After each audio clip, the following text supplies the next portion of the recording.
Once the trade has reached the settlement date, then the security must be marked good delivery. And this is also based on an old perception of the market.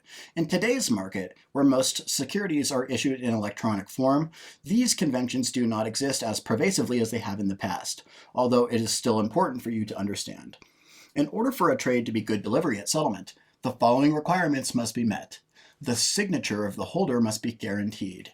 A notary public cannot guarantee a signature.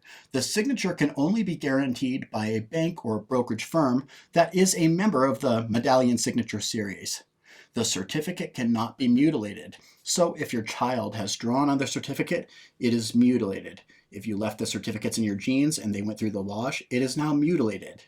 In order for a mutilated certificate to be good delivery, it must be accompanied by a guarantee letter from the transfer agent, registrar, or from the issuer saying that it will accept the securities. Now here's where it starts to get a little bit tricky. For equities, they must stack up into neat little piles of 100 each. Or a large certificate must be divisible by 100. This sounds a little finicky, but let's illustrate this with a question.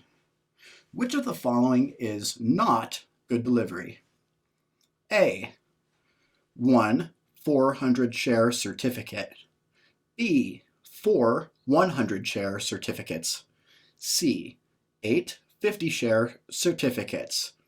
Or D, 10 40 share certificates.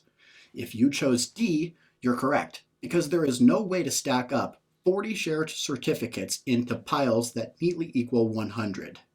So it would not be good delivery.